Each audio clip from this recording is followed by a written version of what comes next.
Welcome back. इस series में आज फिर से आपका स्वागत है। आज का जो हमारा डिस्कशन का टॉपिक है वो टाइप्स ऑफ जनरेटर। ये पूरे वीडियो में हम अलग अलग टाइप्स के जनरेटर के बारे में हम डिटेल में सीखेंगे along with short questions. So stay tuned till the end. In one more thing, अगर आप थ्रू आउट सीरीज फॉलो कर रहे हैं उसमें अगर आप without confusion don't forget to do comment below. I will try my best to help you in the best possible way. नमस्ते and welcome to the Nihar Academy. मैं हूं Surabhi Dave. Engineering, maths as well as physics के latest update के लिए don't forget to subscribe and share with your friends. चलिए discussion की journey की ओर आगे बढ़ेंगे। तो सबसे पहले आज हम जानेंगे टाइप्स ऑफ जनरेटर के बारे में कि जनरेटर कितने टाइप के होते हैं। तो जनरेटर के मेन दो टाइप होते हैं अकॉर्डिंग टू एक्साइटेशन। एक है सेपरेटली एक्साइटेड जनरेटर और जो दूसरा होता है उसका नाम है सेल्फ एक्साइटेड जनरेटर। दोनों के बारे में अभी ही हम डिटेल में सीखेंगे। अब सेल्फ एक्साइटेड के अंदर फिर तीन कैटेगरी आती है। एक है शंट जनरेटर, दूसरा है सीरीज जनरेटर और थर्ड है वो है कंपाउंड जनरेटर। और कंपाउंड जनरेटर के अंदर भी दो पार्ट आते हैं। वो आते हैं cumulative compound generator and differential compound generator. और दो भी पार्ट है वो है long shunt and short shunt. तो ये सारे जनरेटर के बारे में हम डिटेल में ये वीडियो में सीखेंगे। So stay tuned till the end. चलिए सबसे पहले सेपरेटली एक्साइटेड जनरेटर से हम हमारी जर्नी शुरुआत करेंगे। तो सबसे पहले मैंने आपके सामने ये जो फिगर रखी है ये है सेपरेटली एक्साइटेड जनरेटर। कि यहाँ पे आप क्लियरली देख सकते हैं कि इसका जो फील्ड वाइंडिंग है उसको मैंने अलग से डीसी सप्लाई दिया है। और अगर मुझे ये जनरेटर की स्पीड का कंट्रोल करना है तो ये जो फील्ड वाइंडिंग की सीरीज में जो मैंने वेरिएबल रजिस्टर रखा है जिसको मैंने नाम दिया है फील्ड रेगुलेटर, इसकी वैल्यू को मैं चेंज करके ये जो जनरेटर है उसकी स्पीड को कंट्रोल कर सकती हूँ। यहाँ पे मैंने फील्ड वाइंडिंग के लिए अलग से डीसी सप्लाई दिया हुआ है, इसलिए ये जनरेटर को हम सेपरेटली एक्साइटेड जनरेटर के नाम से जानेंगे। अगेन फिर से हम डिस्क्रिप्शन में डिटेल में देख लेते हैं कि यहाँ पे ये जो फील्ड वाइंडिंग है उसको मैंने अलग से एक डीसी सप्लाई दिया है। और यहाँ पे जो भी ईएमएफ जनरेट आर्मेचर में जनरेट होता है उसकी वैल्यू अगर मुझे चेंज करनी है तो मुझे फील्ड रेगुलेटर जो है वेरिएबल रजिस्टर जो मैंने फील्ड वाइंडिंग के सीरीज में रखा है उसकी हेल्प से मैं चेंज कर सकती हूँ। चलिए अब आगे बढ़ते हैं। अब जो जनरेटर है वो है सेल्फ एक्साइटेड जनरेटर। तो ये तीनों जनरेटर है वो सेल्फ एक्साइटेड जनरेटर की कैटेगरी में आएंगे। सीरीज, शंट एंड कंपाउंड ये जनरेटर है उसको सेल्फ एक्साइटेड क्यों कहा जाता है कि आप you can see in clearly in figure that कि यहाँ पे मैंने फील्ड वाइंडिंग को अलग से कोई सप्लाई का प्रोविजन नहीं किया है। यहाँ पे फील्ड वाइंडिंग को आर्मेचर ही सप्लाई करता है, इसलिए ये जो जनरेटर है उसको हम सेल्फ एक्साइटेड जनरेटर के नाम से जानते हैं। चलिए वन बाय वन डिटेल में सीखते हैं। तो सबसे पहला जो जनरेटर है आपके सामने वो है शंट जनरेटर। ये शंट जनरेटर है उसमें जो फील्ड वाइंडिंग है जिसको मैंने RSH से इंडिकेट किया है बिकॉज शंट है इसलिए SH, उसको आर्मेचर की पैरेलल में मैंने कनेक्ट किया है इसलिए उसको शंट कहा जाता है। और ये जो फील्ड वाइंडिंग है उसको आर्मेचर की पैरेलल में कनेक्ट किया है। तो हमें पता है कि पैरेलल कनेक्शन में फुली वोल्टेज सप्लाई होते हैं। सो आर्मेचर में जो भी वोल्टेज जनरेट होंगे वो फुली फील्ड वाइंडिंग को मिलेंगे, इसलिए हमें जो फील्ड वाइंडिंग है उसका रेजिस्टेंस हाई रखना पड़ेगा। That is the reason why ये जो फील्ड वाइंडिंग है उसका क्रॉस सेक्शन मीन्स वायर की थिकनेस कम होंगी और उसके जो नंबर ऑफ टर्न्स होंगे उसकी संख्या हम ज्यादा रखेंगे।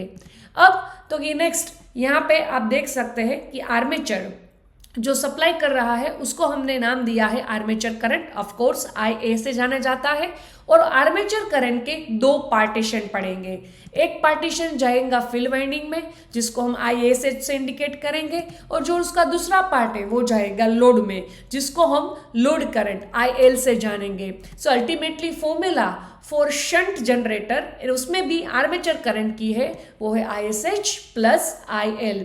और अगर मुझे EMF का इक्वेशन डिराइव करना है तो मुझे ये जर्नी अडॉप्ट करनी है। ये एक इजीएस्ट वे है जिसमें मैं आपको मदद कर रही हूँ कि यहाँ पे हमें क्या करना है, आर्मेचर से जर्नी शुरू करनी है, लोड तक जा रहा है। कोई भी जनरेटर में आप ले सकते हो कि सबसे पहले EMF जनरेट कहाँ पे होगा, आर्मेचर पे, तो सबसे पहले हमें लिखना है आर्मेचर। और यहाँ पे ये एक चीज नोट डाउन करनी है कि ईएमएफ और वोल्टेज दोनों की कंपैरिजन में सबसे ज्यादा वैल्यू ईएमएफ की होगी। क्यों? क्योंकि ईएमएफ है वो आर्मेचर के अंदर जनरेट होता है, तो उसकी वैल्यू सबसे हाईएस्ट होती है। अब ये जो आर्मेचर है उसके खुद के भी लॉसेस होते हैं, तो उसको हमें ईएमएफ में से माइनस करना पड़ेगा। तो सबसे पहले आर्मेचर के अंदर ईएमएफ जनरेट होगा, उसमें से ही आर्मेचर के लॉस को हमें माइनस करना पड़ेगा। फिर देखिए हम आर्मेचर में से एरो कौन सी तरफ जा रहा है, लोड की तरफ। डन। तो अब यहाँ पे बीच में और कोई वाइंडिंग पिक्चर में नहीं आती है। सो अल्टीमेटली जो लोड की अक्रॉस का वोल्टेज है V, ये हमें ऐसे मिलता है कि आर्मेचर के अंदर ईएमएफ जनरेट हुआ, सबसे पहले हमें आर्मेचर के लॉस को ही माइनस करना है और आगे रास्ते में बढ़ते जाना है। तो आर्मेचर से हम डायरेक्ट आगे गए तो डायरेक्ट लोड ही आया, तो लोड के अक्रॉस का वोल्टेज कितना है V। तो अल्टीमेटली ईएमएफ में से हम आर्मेचर ड्रॉप माइनस करेंगे तो हमें लोड के अक्रॉस का voltage V for shunt generator हमें मिल जाएगा। चलिए अब नेक्स्ट ISH की अगर हमें फॉर्मूला जाननी है तो वही V/RSH, और अगर मुझे IL की वैल्यू जाननी है तो उसकी जो फॉर्मूला है वो है V/RL। नेक्स्ट अब है ये है सीरीज जनरेटर। ये जो सीरीज जनरेटर है उसमें जो सीरीज फील्ड वाइंडिंग है उसको आर्मेचर की ही सीरीज में कनेक्ट किया जाता है। अब ये जो सीरीज फील्ड वाइंडिंग है उसको मैंने आर्मेचर की सीरीज में ही कनेक्ट किया है। इट मीन्स कि यहाँ पे जो फील्ड वाइंडिंग है उसका मुझे नंबर ऑफ टर्न्स कम रखने हैं और उसकी थिकनेस है वो थोड़ी ज़्यादा रखनी है, बिकॉज लोड करंट भी इसमें से आर्मेचर में से जो करंट आएगा वही सीरीज वाइंडिंग में से पास होगा और वही लोड में से पास होगा। इसलिए यहाँ पे मुझे ये ध्यान रखना है कि मुझे लोड को डायरेक्टली करंट सप्लाई करना है, तो यहाँ पे मुझे एरिया रखना पड़ेगा ज़्यादा और टर्न्स रखने पड़ेंगे कम, और दिस इज द रीजन। अब यहाँ पे भी जो आर्मेचर करंट सप्लाई कर रहा है IA, वो ही सीरीज फील्ड वाइंडिंग में से पास होगा। सो IA इक्वल टू IAC, और यहाँ पे भी सेम पाथ। अगर मुझे इक्वेशन लिखना है EMF का तो हम कैसे लिखेंगे कि सबसे पहले आर्मेचर में EMF जनरेट होगा, उसमें से आर्मेचर में ही डेवलप होता हुआ लॉस, आर्मेचर लॉस है वो माइनस करना है। सो E माइनस आई आ रहे तो हमें लिख ही देना है।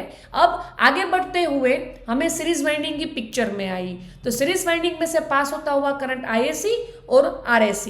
सो उसका ड्रॉप हो गया IAC RAC, और आगे बढ़े तो बाद में आया लोड, मीन्स लोड अक्रॉस का वोल्टेज है V। अब हमें पता है कि यहाँ पे IA है वही IAC है, तो मैं यहाँ पे IAC की जगह IA लिखूंगी।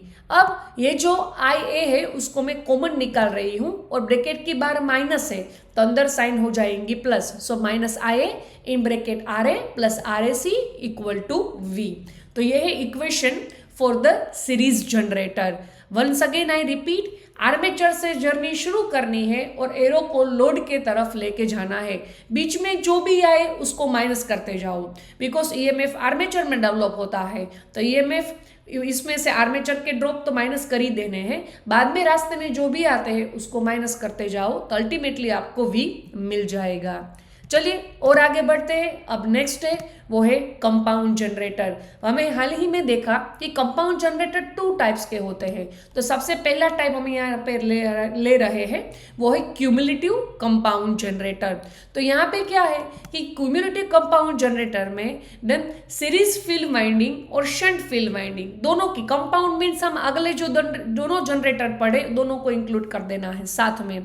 यहाँ पे आपको शंट फील्ड वाइंडिंग भी दिखने को मिलेगी, सीरीज फील्ड वाइंडिंग को दिखने भी मिलेगी, और यहाँ पे मैंने जो सीरीज वाइंडिंग का कनेक्शन किया है वहां पे आपको गौर से देखना है सेम, बिकॉज इसके 2 टाइप में ये जो सीरीज फील्ड वाइंडिंग है उसके कनेक्शन में ही आपको चेंजेस देखने को मिलेंगे। देन तो यहाँ पे जो कनेक्शन है वो क्या कहता है कि यहाँ पे हमें जो सीरीज और शंट का जो कनेक्शन किया है, यहाँ पे जो सीरीज फील्ड है वो शंट को भी आगे बढ़ने में हेल्प करेगा। जब भी लोड बढ़ेगा तो सबसे पहले है लोड करंट बढ़ेगा। तो लोड करंट किस में से पास होता है? सीरीज फील्ड वाइंडिंग में से, इसलिए वो सीरीज यहाँ वहां से ही वो ड्रॉ करेगा ज़्यादा current. Then ultimately series winding को फ्लक्स ज़्यादा डेवलप करना पड़ेगा। तो यहाँ पे ये एडिटिव बाय नेचर है, सो ये दोनों वाइंडिंग एक दूसरे को हेल्प करती है। सो अल्टीमेटली जो ओवरऑल फ्लक्स है उसकी वैल्यू बढ़ती नजर आ रही है। डन। तो यहाँ पे भी सेम जर्नी, आर्मेचर से लोड तक जाना है तो ई, आर्मेचर में डेवलप्ड हुआ जो लॉस IAR है वो तो माइनस करना ही है। बाद में जो हमें RAC वाइंडिंग मिली है देन उसमें से जो ड्रॉप हो रहा है उसको भी माइनस करना है, so IAC RAC then ultimately equal to V। यहाँ पे याद रखिएगा IAC और IA दोनों अलग अलग होंगे क्योंकि यहाँ पे IA करंट के दो पार्टीशन पड़े, एक भाग उसका ISH में जाएगा, एक पार्ट है वो उसका RAC में जाएगा। दैट्स वाई यहाँ पे हम IAC की जगह IA नहीं लिख पाएंगे, एज इट इज ही हमें रखना पड़ेगा। डन। चलिए अब दूसरा टाइप पढ़ लेते हैं, वो है डिफरेंशियल कंपाउंड जनरेटर। तो यहाँ पे आपने देखा मैंने सिर्फ RAC का जो कनेक्शन है उसको चेंज किया है। तो यहाँ पे क्या होगा, जो अगले जो कंपाउंड जनरेटर था उसमें दोनों एडिटिव बाय नेचर थे, यहाँ पे दोनों डिफरेंस क्रिएट करेंगे, मीन्स एक बढ़ने की कोशिश करेगा तो दूसरा उसको घटाएगा। सो अल्टीमेटली जो ओवरऑल फ्लक्स की वैल्यू है वो नीचे ही रहेगी। चलिए और जो दो टाइप थे उसके बारे में भी जान लेते हैं। लॉन्ग शंट कंपाउंड जनरेटर, तो यहाँ पे जो आर्मेचर है उसकी सीरीज में मैंने सीरीज वाइंडिंग रखी और ये दोनों कॉम्बिनेशन के अक्रॉस में मैंने शंट फील्ड वाइंडिंग का कनेक्शन किया है। तो यहाँ पे आर्मेचर करंट और सीरीज करंट दोनों सेम है, बट ऊपर से दोनों के दो पार्ट होंगे, एक भाग शंट फील्ड वाइंडिंग में जाएगा, एक पार्ट है वो लोड में जाएगा। तो यहाँ पे ISH की जो फॉर्मूला होगी वो होगी VL अपॉन RSH और IL की फॉर्मूला होगी वो होगी V अपॉन RL। यहाँ पे I और IAC दोनों सेम है और उसका ऊपर से दो पार्ट पड़ते हैं, इसलिए IA equal to IAC equal to ISH plus IL।